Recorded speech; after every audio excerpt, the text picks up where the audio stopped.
Shalom, família! Beleza, eu espero que você esteja bem demais, de coração. Seja bem-vindo, você que é novo, se você que é velho, tá vendo esse canal aqui brotando aqui do nada, já acompanhava antes, mano. Eu virei crente, sou uma nova criatura, não sou mais aquele Cauã, sou um Cauã novo. Aleluia.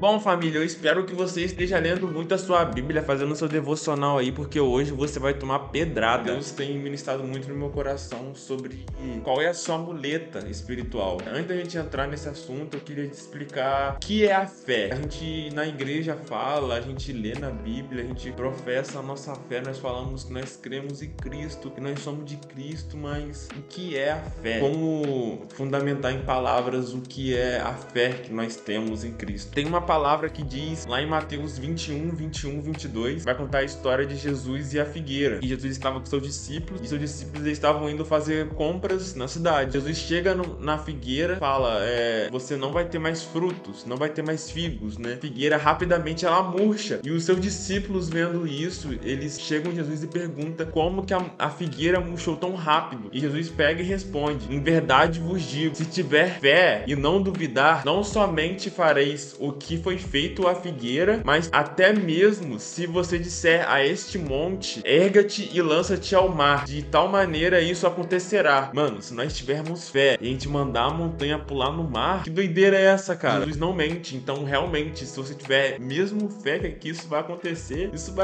mano. Lá a gente vê versículo 1, capítulo 2, que ele responde pra gente o que é a fé. Fé é o conhecimento que se fundamenta na esperança da vida, a vida eterna, a qual Deus que não mente prometeu antes dos tempos eternos. Se nós tivermos fé nisso, nós tivermos fé nele, crer nele, vamos fazer coisas maiores do que Jesus. Isso é a fé, tá ligado, mano? É uma fé sem dúvidas. E lá em Romanos 1,17 diz, o justo viverá pela fé. Essas palavras, elas são como um chamado de Deus para que nós não nos apoiamos em nada, somente nele. Caso somente na fé nele, que ele proverá que ele vai fazer. Ou seja, o justo viverá pela fé. Ele não vai viver de coisas materiais ou de dinheiro, por mais que ele possa ter dinheiro, né? Mas o justo viverá pela fé, ou seja, o justo, mesmo que ele tiver muito dinheiro, ele não vai apoiar no dinheiro. E lá em Mateus 14, 22 ao 33, vai contar a história de Pedro. Jesus mandou os discípulos ir na frente e ele subiu para o monte para orar e os discípulos foram de barco. Houve uma grande tempestade, a Bíblia vai nos dizer que as ondas estavam muito fortes e eles veem um homem andando sobre as águas. Pedro, olhando aquilo ali, eles duvidam que é Jesus. Pedro fala, se você é Jesus, me mande andar sobre as águas também, igual a ti. Jesus vai falar para ele vir, mesmo com medo, mesmo duvidando, ele foi e teve um salto de fé, que ele pisou na água e andou sobre as águas. Mas a Bíblia também vai nos dizer que no meio do caminho, Pedro olha para o lado e tem medo e dúvida em seu coração. Nisso que ele olha para o lado, para as ondas, ele afunda e ele vai dizer, Jesus, ajuda, ajuda, ajuda. E Jesus pega ele pela mão e fala, homem de pouca fé. Imagina se Pedro não tivesse dúvidas, desviasse os olhos de Jesus, e ele não desviasse os olhos para coisas que estavam acontecendo ao redor e tivesse os olhos só para Jesus. Imagina, ele não ia afundar, ele ia simplesmente andar e chegar até Jesus. Até uma coisa ao contrário, né? Ele afundou com medo de afundar, né? E às vezes nós duvidamos demais, levando esse assunto de fé para os dias atuais. Às vezes a gente sente que realmente um cara tá precisando de dinheiro e a gente fica assim,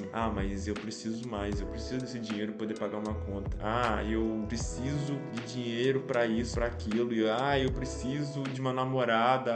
Eu preciso de tanta coisa que a gente precisa, que a gente acaba se apoiando em coisas materiais, ou um carro, ou um dinheiro, ou a nossa namorada, ou a nossa mãe, ou milhares de coisas. E a gente acaba fazendo que nem Pedro, desviamos o olhar. Nós andamos tão preocupados nos dias atuais, a gente vê fulano viajando, fulano comprando um carro novo, fulano ficando rico, fulano virou pastor, fulano virou TikToker, que às vezes nós nos preocupamos tanto com a nossa vida, que na verdade a nossa preocupação não tem que ser em coisas materiais. E lá em Mateus 6:25, Jesus vai falar, portanto vos afirmo, não andeis preocupados com a vossa própria vida, quanto ao que haveis de comer ou beber, nem pelo vosso corpo, quanto ao que haveis de vestir. Não é a vida mais importante importante do que o alimento, não é o corpo mais importante do que as roupas. Jesus falou: não andeis preocupados com a vossa própria vida. E então eu digo, se estamos fielmente, seguimos a Jesus,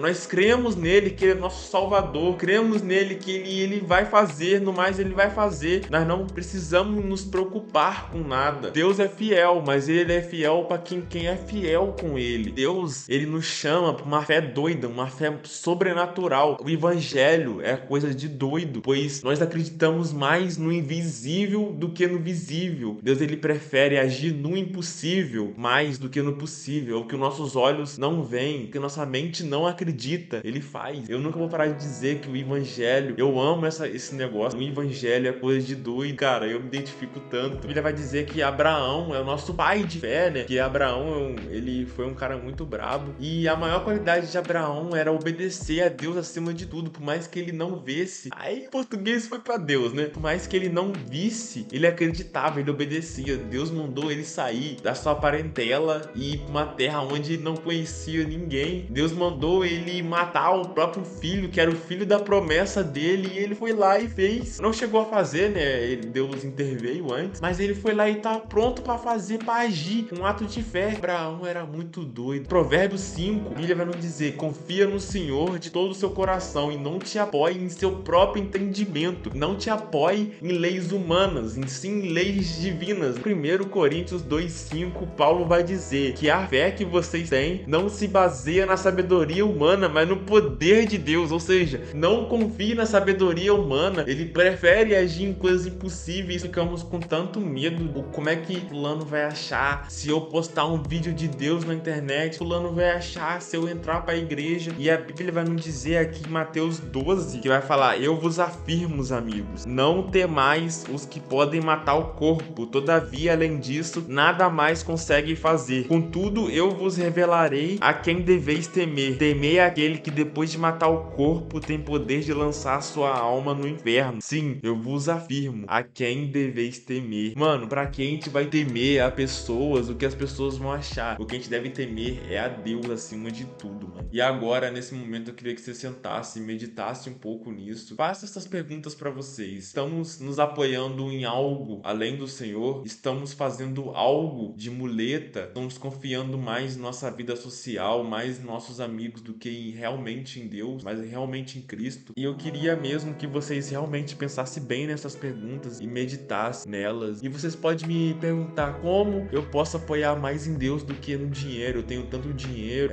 Se você tem coragem, se você quer realmente seguir a Cristo, eu queria que você colocasse o seu joelho no chão e pedisse a Ele: Pai, me ensina a confiar em Ti na minha vida financeira. Pai, me ensina a confiar em Ti mais do que na minha família. Queria que você pedisse para Ele quebrar todas as muletas que você tem na sua vida, todos os seus apoios emocional, quebrasse tudo, colocasse centralmente nele. E família, não é vergonha ou fraqueza você falar que não tem dinheiro, mas mesmo assim você depende dele, que você não depende de si mesmo para viver, você depende dele. Não é fraqueza, pois lá em 2 Coríntios 12:9 vai dizer: a minha graça te é suficiente, pois o meu poder se aperfeiçoa na sua fraqueza. Ou seja, ele se aperfeiçoa em você através das fraquezas, através das nossas falhas. Ele te pede literalmente para você não ser ninguém, ser humilde, que ele fará você grande. Mas eu não digo isso para você querer ele por coisas grandes, não almejar coisas terrenas em si, coisas divinas, coisas que não enferrujam. E cara, essa palavra me confrontou tanto de nos apoiarmos, né? O que nós estamos fazendo de muleta.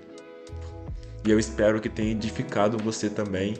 E se você tem alguma dica, alguma ideia, algo que Deus ministrou em seu coração enquanto você assistir esse vídeo, deixa aqui embaixo, comente. E cara, fica com Deus. Depois desse vídeo eu quero que você sente agora e medite nessa palavra, beleza? E mano, Deus é bom demais. Fica com Deus, meus irmãos. E até a próxima, hein? Se tiver próxima também. Assim, quem sabe tem vídeo novo aí. Não sei, né? Vamos descobrir.